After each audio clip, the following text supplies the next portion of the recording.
আজ আমি বানাবো মুচমুচে তেলে ভাজা কুশলি, অনেকে আবার ভাজা কুলি পিঠেও বলে। দেখো পিঠেগুলো কিন্তু খুব সুন্দর হয়েছে।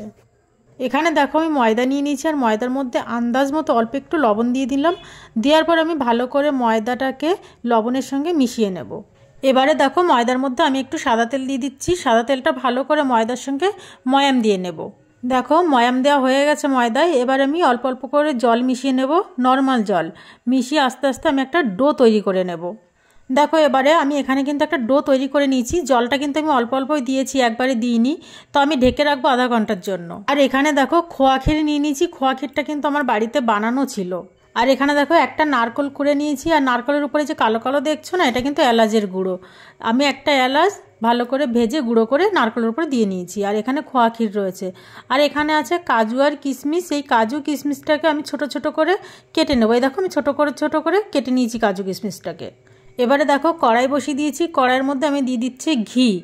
ঘিটা একটু গরম হওয়া পর্যন্ত অপেক্ষা করব। আর ঘিটা যখনই গরম হয়ে যাবে, ঘিয়ের মধ্যে আমি যে কাজু কিশমিশটা কেটে রেখেছিলাম ছোট ছোট করে, সেই কাজু কিশমিশটাকে দিয়ে দিলাম।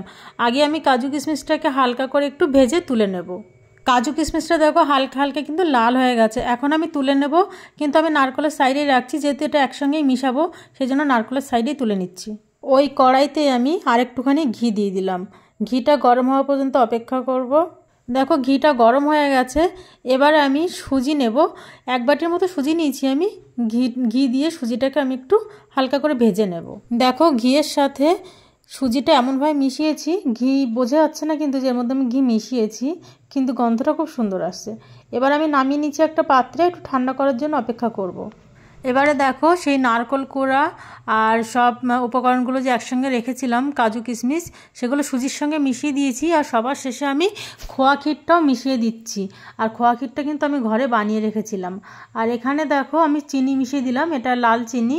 তো এটা মিশিয়ে নিচ্ছি। তোমরা তোমাদের মতো আন্দাজ মতো চিনিটা নেবে, যে যতটা মিষ্টি খাবে সেভাবে নেবে। আমি একটু কম মিষ্টি খাই, মানে আমাদের সবাই কম খাই মিষ্টি। তো এইভাবে দেখো কি সুন্দর করে মিশিয়ে নিয়েছি হালকা হালকা করে।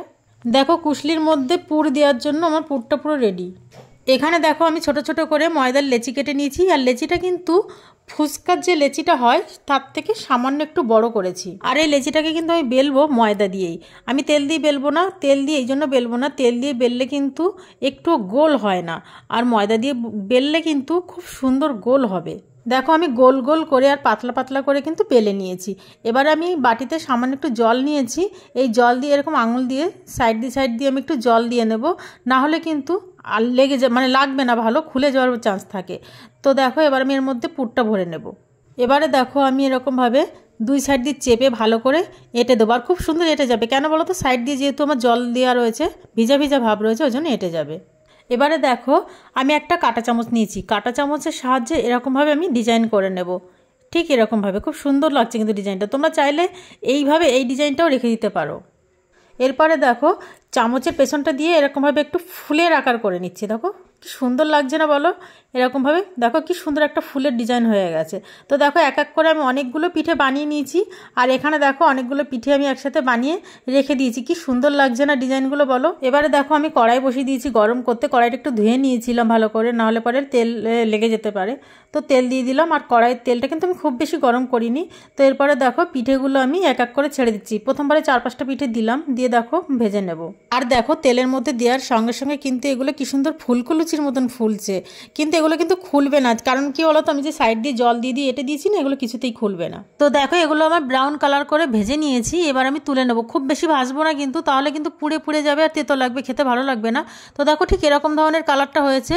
আর আমি তুলে নিয়েছি। দেখো কি সুন্দর লাগছে। কিন্তু হ্যাঁ, তবে একটা কথা, ডিজাইনগুলো কিন্তু বেশি একটা নেই। ডিজাইনগুলো কিন্তু সব সমান হয়ে গেছে বেশিরভাগ। দেখো তো 2-1টা ডিজাইন বেঁচে আছে, বাকি সব সমান হয়ে গেছে। তো রেসিপিটা তোমাদের কাছে কেমন লাগলো? ভালো লাগলে শেয়ার করে দিও, লাইক করো, আর একটা কমেন্ট করে দিও, সাবস্ক্রাইব করে দিও।